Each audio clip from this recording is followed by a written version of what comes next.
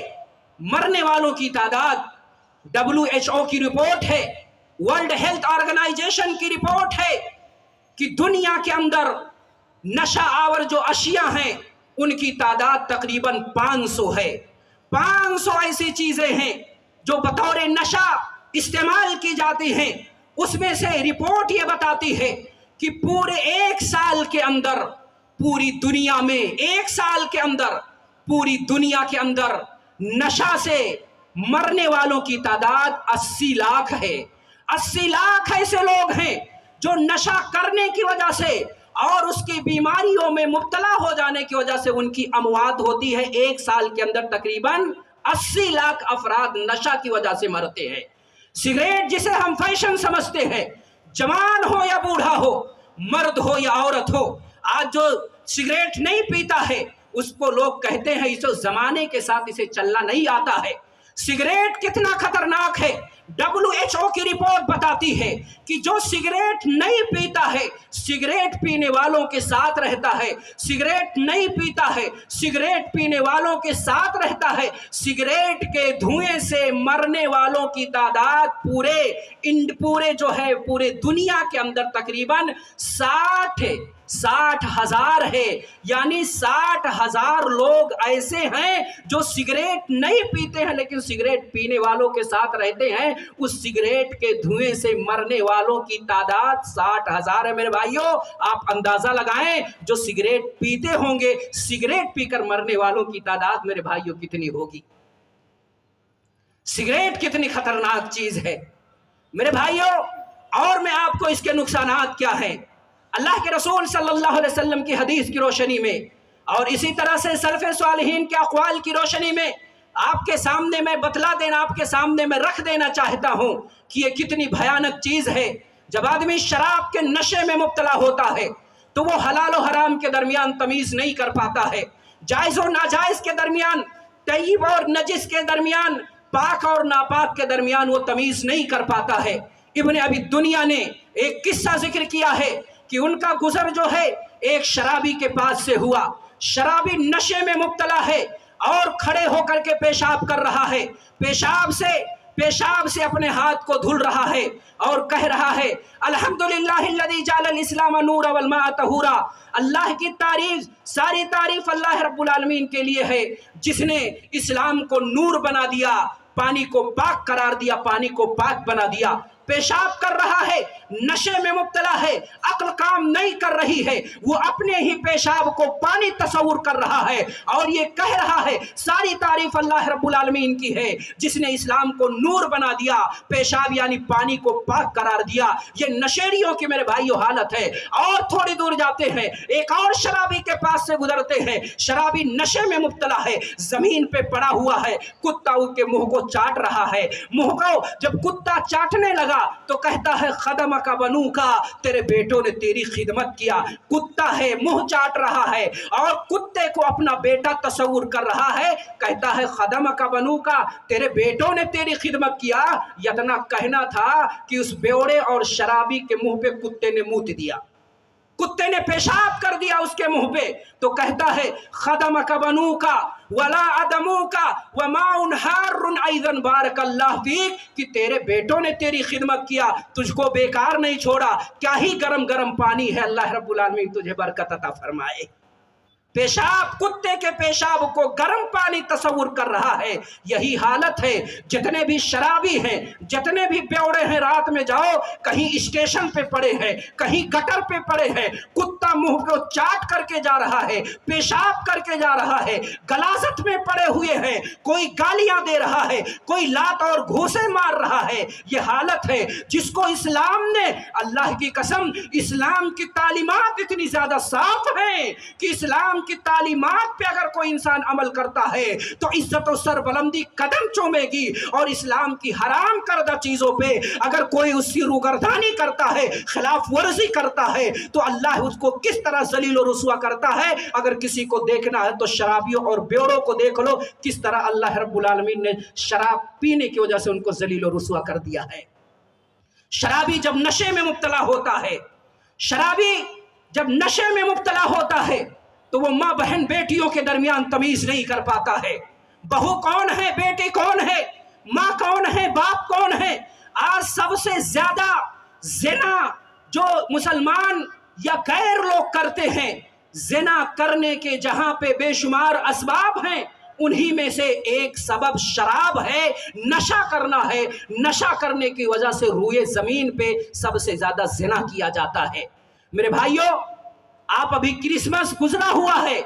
Christmas کا جو تہوار گزرا ہوا ہے، میں اس پر کوئی ٹپڑی اور تبصرہ نہیں کرنا چاہتا، لیکن اٹھائیے امریکہ کی رپورٹ ہے، اٹھائیے یورپ کی رپورٹ ہے، اور بے شمار رپورٹ میں یہ مندرج ہے کہ پورے سال کے اندر، پورے سال ملا کر کے جتنا شراب لوگ پیتے ہیں، ایک اکیلے کرسمس ڈے پہ اتنی شراب پی لی جاتی ہے، کئی ملین کی شراب پی جاتی ہے صرف ایک دن، جو تہوار ہمارے غیر لوگ منایا کرتے ہیں۔ میرے بھائیوں، یہ نشہ تمام دھرم کے اندر، کوئی ایسا دھرم نہیں ہے جس دھرم اور دین کے اندر شراب کو حلال قرار دیا گیا ہو، مدیرہ کو حلال قرار دیا گیا ہو۔ کوئی اس روئے زمین پہ آپ کو دھرم نہیں ملے گا جس نے ان تمام گندی چیزوں کو جائز قرار دیا ہو۔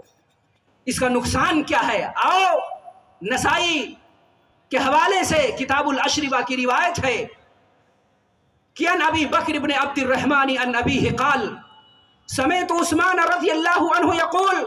اجتنبوا الخمر فإنها ام الخبائث انه كان رجل ممن خلا قبلكم تعبد فالكته امرأة غوية فارسلت اليها جاريتها فقالت انا ندعوك للشهادة فتفقت كلما دخل بابا اغلقته دونه حتى افضى الى امرأة وذية وعندها غلام وباتية خمر فقالت والله اني ما دعوتك للشهادة ولكن لتقع عليها او تشرب من هذه الخمرة كاسا او تقتل هذا الغلام فقال فاسقيني من هذا الخمر كاسا فسقطه كاسا فقال زيدوني فلم يرمي حتى وقع عليها وقتل النفس اجتنبوا الخمر فإني والله لا يستمع الخمر